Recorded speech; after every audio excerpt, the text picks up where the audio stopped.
Hello, everyone. So, before I eat the salad, because I've been fasting all day, I'm going to do a reading on Jarvis butts. Some of my videos, I'm answering questions that are sent to my email about a location. And in other cases, I am just trying to figure out what Naziah was trying to show me.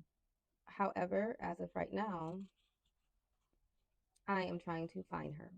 So she gave me a map, and I am going to compare that map to where Jarvis was at on the night that she passed away or went missing. I just found out on TikTok. Here's the video. At 4 p.m. on January 9th, 2024, Butts' phone was tracked to his shop on Connor Street, according to the expert's analysis. Between that time and a little before 7:30 p.m., the data shows his phone's location heading towards Ypsilanti, consistent with what one witness said yesterday when she claimed seeing Naziah with Butts the day she went missing. Further analysis shows more activity from his cell phone near his shop once again. This time it's traced around 8:22 and 9 p.m. on January 9th. The witness then testified to Butts' phone activity stemming from the area near the Park Crest Inn. That's what two witnesses described yesterday as a place Butts would take other women to have sex. The report shows that these calls occurred after 10:35 p.m. on the day Naziah disappeared. Another exhibit shows Butts' phone activity more than 24 hours later. This time they tracked activity between 11:40 p.m. on January 10th to 1:30 a.m. on the 11th near the area of 7 Mile and Berg Road. This is the same location crews searched for Naziah's body 1 year ago. They never found her, but they did find a jacket, pink onesie, and black Nike shoes. Okay, so here is the exact location or somewhat of a trail where Jarvis was at the night that Naziah went missing. So we have eucalyptus all the way at the end, that far point all the way down. That is where he was spotted during the day with Naziah. Then we have the Grand Lawn Cemetery, where I mentioned the bars and the reddish building. Also, like right across the street, or like really, really close nearby, where they found her shoes, her jacket, her items, is 7 Miles and Berg. And that is exactly very close where the barrels are at with the numbers. Okay. And that is where he was at between 11:40 and 1:30 a.m. And to be honest, if someone is going to bury a body or hide a body, it's going to be during the night, like not out in the day. Towards the right, they said that he was on Harper Avenue and also near the Harper Woods. And that is also near Palmer Park, I believe. And then we have the shop where he was at. And so far, basically, this is a trail of him. And right here is the locations where Naziah gave me. Very similar. Very similar. So basically, starting out where Jarvis was at, we got the Grand Lawn Cemetery. Is it called the Grand Lawn Cemetery? So we have the Grand Lawn Cemetery, and then like right across the street is where those barrels were at. Very very close to 7 Mile in Berg, where he was at until 1:30 a.m. at night. Then we have Palmer Park, which is also close to the Hopper Woods and Harper Avenue, and he was there at 10:53 p.m. Now, he made 4 phone calls when he was at the shop, and that was at 8:22 to 8:59 p.m., which lets me know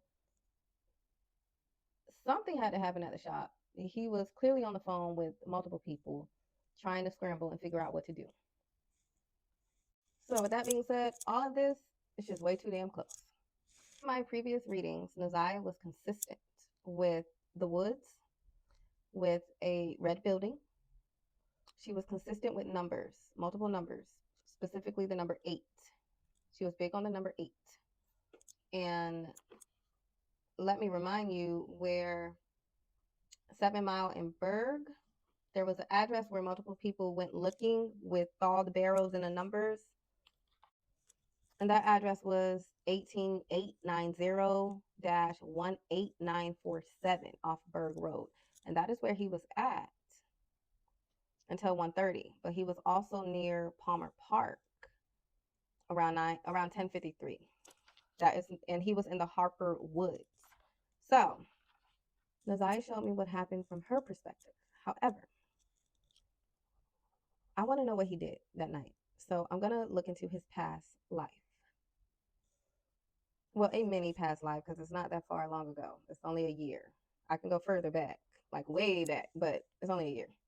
So I'm gonna retrace his footsteps and see what happened. Is she at Frog Island? Is she on Berg? Or is she near Palmer Park?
Jarvis Butts.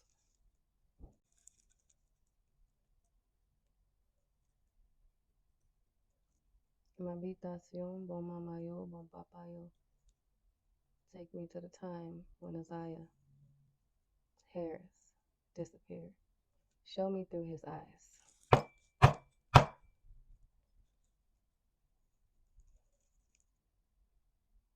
Okay, he's on his cell phone. Looks like he got Isaiah in the trunk wrapped up in a bag.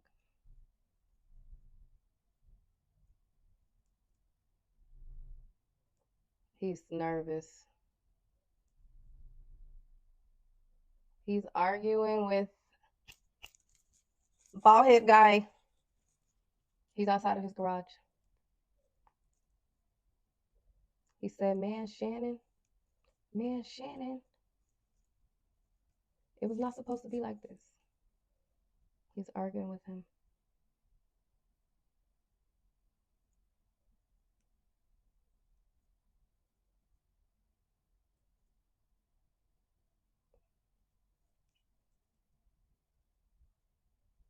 Okay. Right now, he's just having this conversation with him. I see the guy Shannon was dancing with in the parking lot. It's really late. It's late at night. It's like 8 past 8.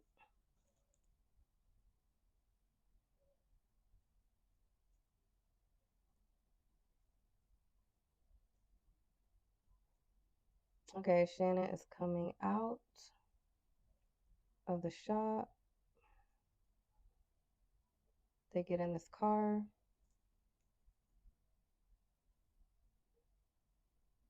I see Grandma is gonna go head out to a different location.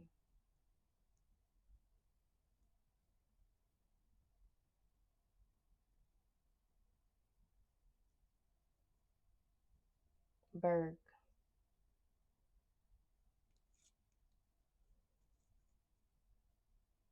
They're talking about Berg. Shannon. She's saying that they won't see her there.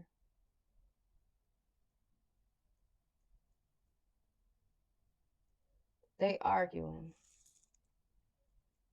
Nazaya's spirit's in the back seat. Her soul is in the back seat watching them.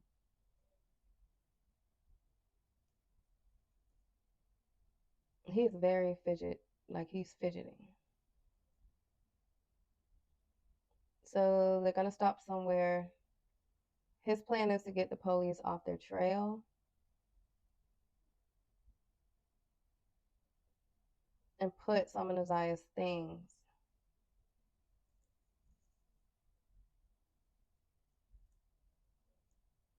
in different locations. Harper.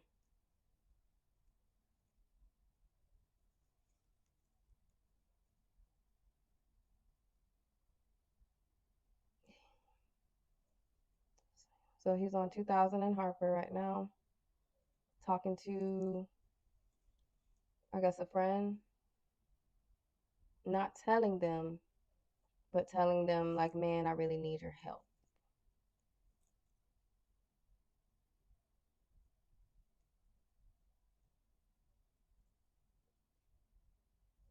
Shannon.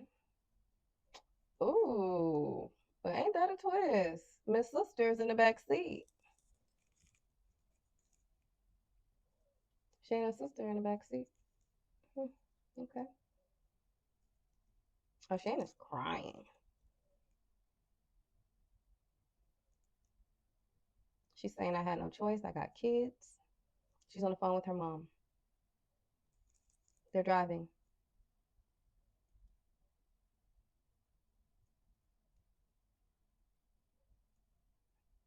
He's saying, Jarvis is saying Berg and talking about a dumpster. It's saying to split her up.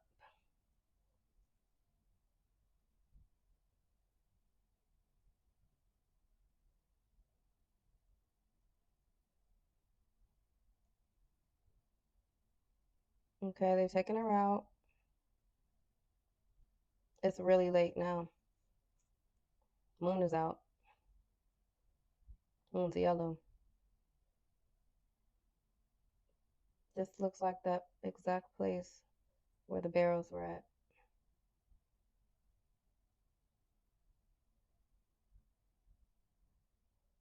He said scatter her.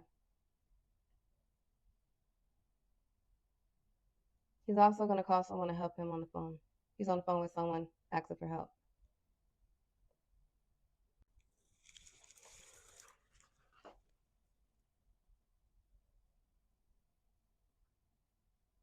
He's saying, bro, I need your help. Just like the other girl that we had to get rid of. I got a situation. My baby mom, we got 5 kids. And both of us can't be behind bars. Nobody won't be able to take care of them. He asked for help. He actually had multiple people help him.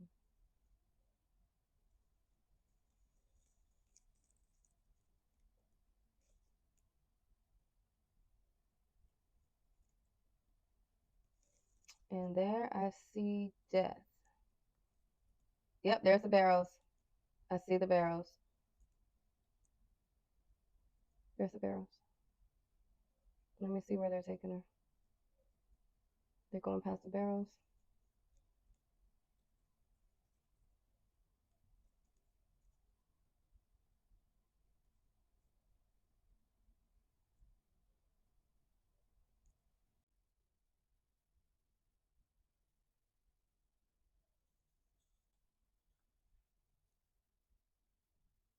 Okay. They went past the barrels. He has a shovel. I can hear the shovel. He's digging. He's doing a lot of digging. Deep digging.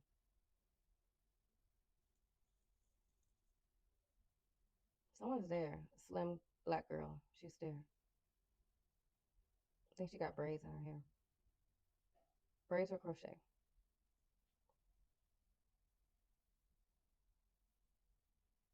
She has on a pink shirt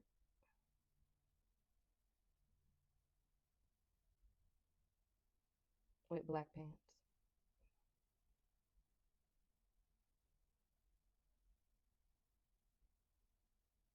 She's trying to help. And Jarvis keeps saying, split her up, man.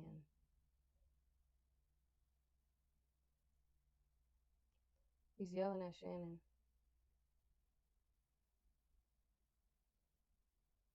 saying that we can't both go down for this.